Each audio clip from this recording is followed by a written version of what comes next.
Baiklah, Assalamualaikum warahmatullahi wabarakatuh.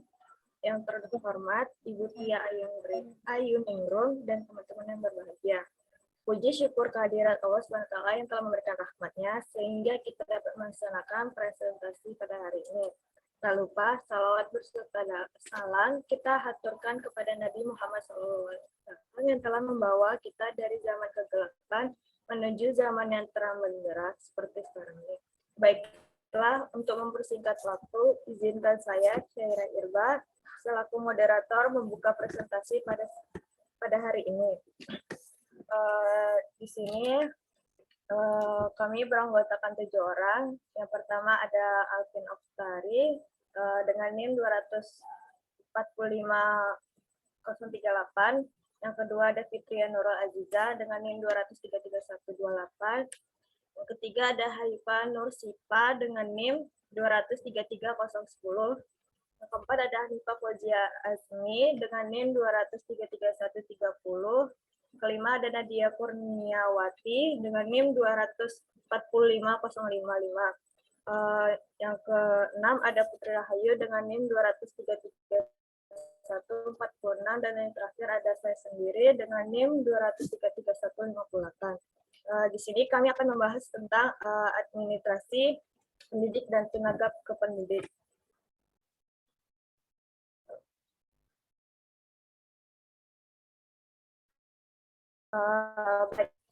Pada pemateri pertama akan dibacakan oleh Pak. Persilakan. Baik, terima kasih kepada moderator yang telah menjelaskan itu mengenai pengertian administrasi PTK.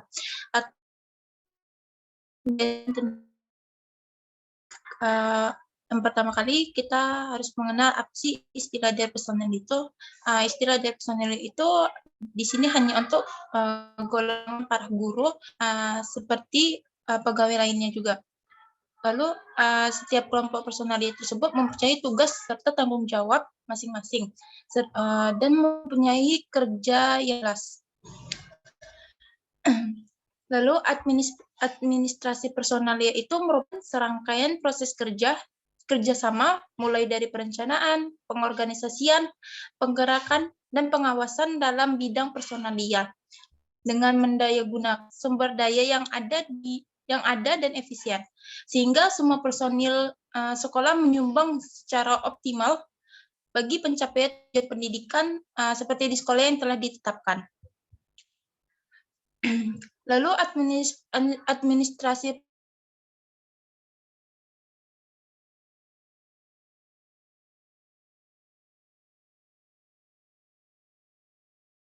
ini tenaga kependidikan menurut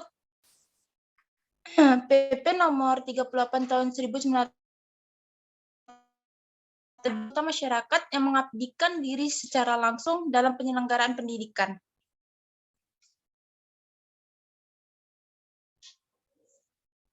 Lanjut.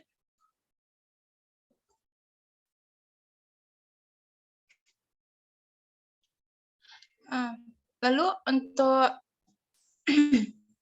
proses administrasi pada PTK ini, yang pertama itu ada rencana pengadaan personil. Dalam upaya pengadaan personil ini, pendidik perlu dilakukan perencanaan yang matang berapa jumlah personil yang dibutuhkan, serta kalian apa saja sih yang diperlukan dalam PTK tersebut. Lalu, dalam membuat rencana pengadaan personil perlu dilakukan kegiatan sebagai berikut. Yang pertama itu ada analisis jabatan. Analisis jabatan adalah usaha peninjauan terhadap semua jabatan atau pekerjaan-pekerjaan yang pada suatu lembaga pendidikan. Maksudnya di sini dapat diketahui apa jumlah dibutuhkan sesuai dengan jabatan yang diperlukan oleh lembaga pendidik tersebut. Yang kedua ada inventarisasi personil. Inventarisasi personil ini merupakan pencatatan atau pendaftaran jumlah maupun identitas personil yang ada. Lalu yang ketiga ada pengadaan personil. Menurut pasal 16 ayat 1 Undang-Undang Nomor 8 Tahun 1974 tentang pokok-pokok kepegawaian menyatakan bahwa pengadaan pegawai negeri sipil adalah usaha untuk melakukan pengisian formulir.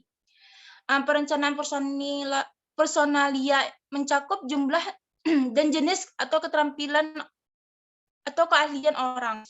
Ditempatkan pada pekerjaan yang terdapat pada waktu tertentu yang dalam jangka waktu memberikan keuntungan bagi individu dan organisasi.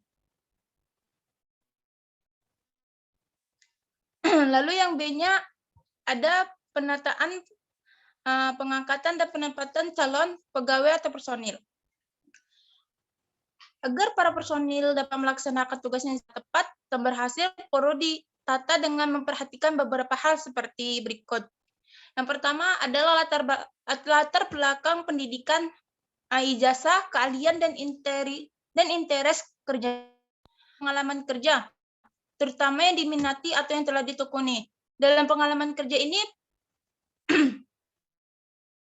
perlu para PTK itu menyampaikan apa sih pengalaman mereka lakukan sebelumnya. Lalu untuk kemungkinan pengembangan atau peningkatan yang sikap atau penampilan di suatu diannya. Sikap atau penampilan itu perlu di dalam PTK karena sikap dan penampilannya itu bisa menjadi karakter bagaimana sih dia dalam dia dalam mendidik. Lalu di dalam Undang-Undang Nomor 8 Tahun 1974 Pasal 19 dinyatakan bahwa pengangkatan dalam jabatan didasarkan atas prestasi kerja, disiplin kerja, kesetiaan, dan pengabdian. Baik, untuk materi selanjutnya saya kembalikan kepada moderator. Terima kasih. Baik, kepada saudari Dova. Selanjutnya, pemasalnya akan dibaca Fitria Nurul. Kepada Nurul dipersilakan. Baiklah, terima kasih moderator. Selanjutnya, yaitu kegiatan yang dilakukan dalam pengangkatan dan penerimaan calon pegawai. Di antara lainnya yaitu yang pertama, pelamar yang telah dinyatakan atau lulus dapat diterima atau diusulkan pengangkatannya menjadi calon pegawai oleh pejabat yang berwenang kepada Badan Administrasi Kepegawaian Negara atau BAKN. Setelah mendapatkan persetujuan, maka yang bersangkutan diangkat menjadi calon pegawai dengan mengeluarkan surat keputusan pengangkatan sebagai calon pegawai sesuai dengan ketentuan peraturan pemerintah yang berlaku. Yang kedua yaitu penempatan pegawai atau guru, yang merupakan tidak mudah dan memerlukan pertimbangan dan pemikiran yang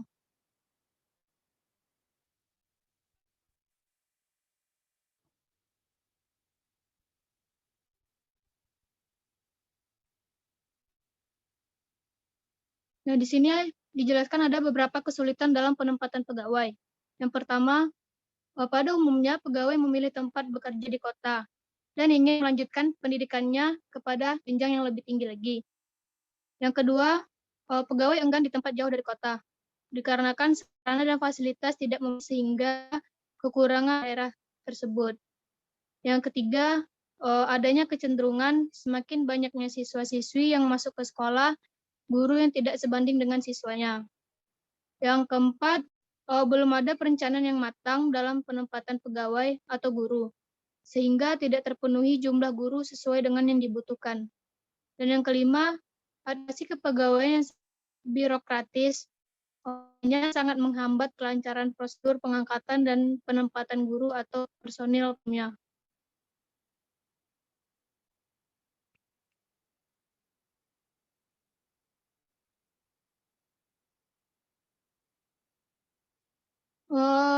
Untuk mengatasi kesulitan dalam penempatan pegawai atau guru, yang di atas dapat dilakukan beberapa sebagai berikut. Yang pertama, penempatan guru hendaknya didasarkan kepada hasil seleksi yang telah ditetapkan.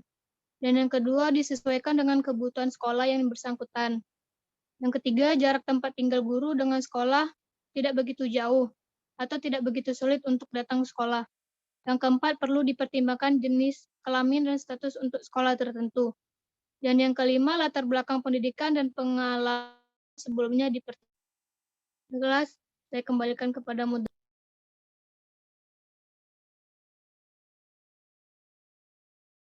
Baiklah, terima kasih. Selanjutnya materi akan dibaca oleh Hanifah. Kepada Hanifah dipersilakan.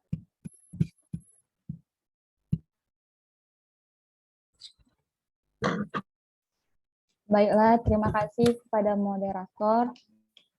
Selanjutnya yaitu penghasilan atau gaji guru. Berkenaan dengan penghasilan atau gaji yang akan diterima oleh pegawai, perlu dipertimbangkan hal-hal sebagai berikut. Yang pertama, calon pegawai berhak memperoleh penghasilan atau gaji sesuai dengan peraturan perundang-undangan yang berlaku. Yang kedua, calon pegawai dapat memperhitungkan masa kerjanya kalau bersangkutan telah pernah mengabdi sebagai pegawai sebelum surat pengangkatannya sebagai pegawai negeri keluar.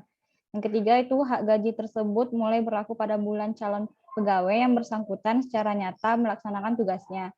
Yang terakhir itu status kepegawaian dari pegawai atau guru. Selanjutnya itu syarat-syarat yang harus dipenuhi oleh seseorang calon pegawai untuk diangkat sebagai pegawai negeri. Yang pertama itu telah menunjukkan kesetiaan dan ketaatan kepada Pancasila, Undang-Undang Dasar 1945, dan pemerintah. Yang kedua itu telah menunjukkan sikap dan budi pekerti yang baik. Yang ketiga yaitu telah menunjukkan kecakapan dalam melaksanakan tugas, dan terakhir telah memenuhi syarat kesehatan jasmani dan rohani. Selanjutnya itu tentang kesejahteraan PTK. Pertama itu penggajian personil. Penggajian PNS diatur dalam Peraturan Pemerintah Nomor 6 Tahun 1997. Besarnya gaji pokok seorang PNS ditentukan oleh golongan ruang, pangkat, dan masa kerjanya. Gaji yang diberikan kepada PNS di samping gaji pokok juga ada tunjangan-tunjangannya, seperti tunjangan keluarga, pangan, jabatan, dan lain-lain. Sekian dari saya kembalikan kepada moderator.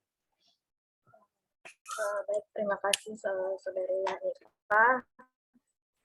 Selanjutnya akan dibacakan oleh Putri. Putri, dipersilakan.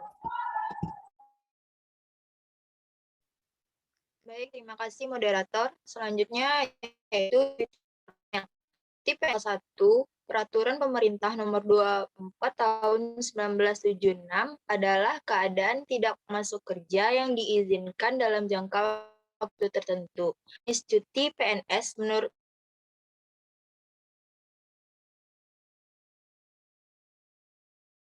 pertama, cuti skip, 4 cuti bersalin, 5 cuti karya dasar penting, yang keenam cuti di luar tanggungan negara, yang ketujuh kesejahteraan pegawai. Selanjutnya, pengembangan tingkatkan. Yang A, pengembangan karir. Pengembangan karir tenaga kependidikan didasarkan atas kemanfaatan dan pemenuhan kebutuhan lembaga pendidikan. Melalui pengembangan karir tersebut diharapkan yang pertama mutu dan antusias guru dalam melaksanakan tugas akan semakin tumbuh. Yang kedua, mutu pendidikan di sekolah akan semakin meningkat. Administrasi baik.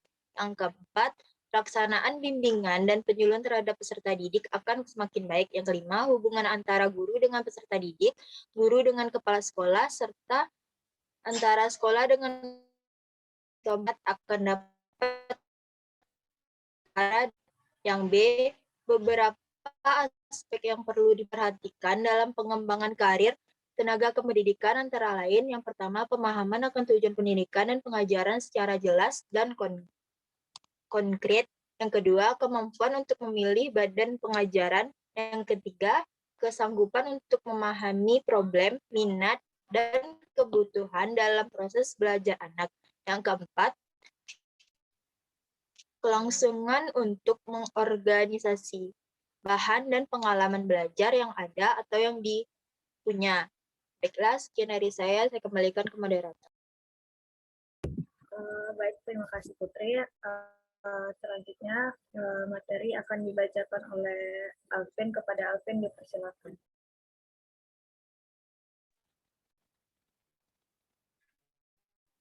Baik, terima kasih kepada moderator. Selanjutnya saya akan menjelaskan tentang moral kerja dan produktivitas kerja. Ada beberapa faktor yang mempengaruhi tinggi rendahnya moral kerja seseorang. Yang pertama, ada faktor minat atau perhatian terhadap pekerjaan. Yang kedua, faktor upah atau gaji yang diterima sebagai imbalan dari pekerjaan yang dilakukan. Yang ketiga, faktor status sosial dari pekerjaan yang bersangkutan. Yang keempat, tujuan yang mulia atau tingkat pengabdian yang dipunyai oleh pekerjaan tersebut.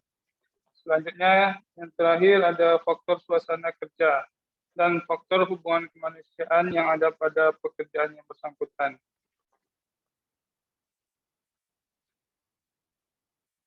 Selanjutnya yaitu kenaikan pangkat personil. Kenaikan pangkat personil adalah penghargaan yang diberikan atas prestasi kerja, pengabdian sipil terhadap negara. Menurut Peraturan Pemerintah Nomor 99 Tahun 2000, jenis kenaikan pangkat PNS adalah sebagai berikut. Yang pertama, kenaikan pangkat reguler.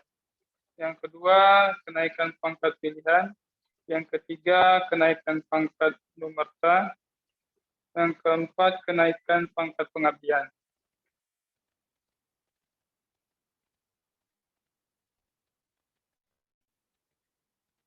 Selanjutnya ada berbagai kenaikan pangkat, yaitu pertama, kenaikan pangkat reguler, kenaikan pangkat yang diberikan pada PNS yang memenuhi syarat-syarat yang ditentukan, tanpa memperhatikan jabatan yang dipangkunya. Yang kedua, yaitu pangkat pilihan, diberikan kepada PNS yang memangku pilihan jabatan struktural atau jabatan fungsional tertentu. Yang ketiga, ada kenaikan pangkat istimewa, yaitu kenaikan pangkat yang diberikan pada PNS setingkat lebih tinggi dari pangkatnya semula. Yang keempat, ada kenaikan pangkat pengabdian, merupakan kenaikan pangkat setingkat lebih tinggi sebagai penghargaan kepada PNS yang telah mencapai PNS. Baik, terima kasih kepada sekian, saya kembalikan kepada moderator. Baik, terima kasih Saudara Alvin. Materi terakhir akan dibacakan oleh Nadia. Kepada Nadia, dipersilakan. Baiklah, terima kasih kepada moderator. Materi selanjutnya mengenai evaluasi PTK. Kepada setiap pegawai negeri sipil diberikan kemungkinan untuk dapat pindah dari satu tempat ke tempat lainnya karena alasan-alasan tertentu. Kepindahan tersebut ditujukan untuk menjamin pelaksanaan tugas kenegaraan atau untuk kepentingan kesejahteraan pegawai negeri sipil yang bersangkutan. Ada beberapa hal yang terjadi pemberhentian pegawai negeri sipil tersebut antara lain permintaan sendiri, mencapai batas usia lanjut, adanya penyederhanaan organisasi, melakukan penyelenggaraan atau penyelewangan, tidak sehat jasmani dan rohani, meninggalkan tugas, meninggal dunia atau hilang. Hak seorang pegawai diatur dalam Undang-Undang tahun 2009. Pensiun adalah berhentinya seorang yang telah selesai menjalankan tugas sebagai pegawai negeri sipil karena telah mencapai batas usia yang telah ditentukan atau karena menjalankan hak pensiunnya. Batas usia seorang pegawai negeri sipil untuk mendapatkan hak pensiun adalah 56 tahun. Batas usia ini dapat diperpanjang menjadi 65 tahun. Peran guru dalam administrasi PTK. Kode etik tenaga keguruan adalah sekumpulan peraturan atau perundang-undangan mengenai etika seorang guru sebagai tenaga pendidik, adat istiadat, dan kebiasaan. Kode etik tenaga keguruan didasarkan pada falsafah Pancasila dan segala alam terkandung di dalam Undang-Undang Dasar 5. Tapi untuk membimbing anak didik seutuhnya dalam usaha membangun manusia pembangunan yang berpancasila.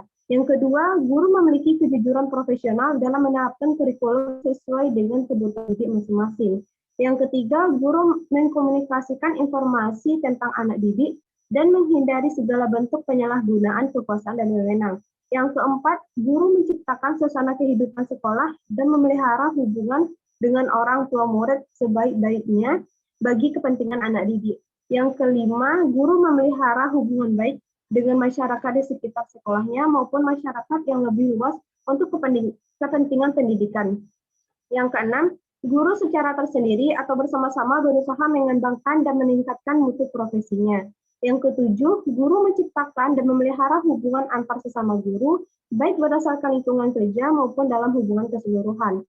Yang kedelapan, guru secara bersama-sama memelihara, meningkatkan, dan membina organisasi profesi guru sebagai sarana pengabdian. Yang terakhir, guru melaksanakan segala ketentuan yang merupakan kebijaksanaan pemerintah dalam bidang pendidikan. Baiklah, sekian. Terima kasih. Kembali kepada moderator. Baik, terima kasih Nadia.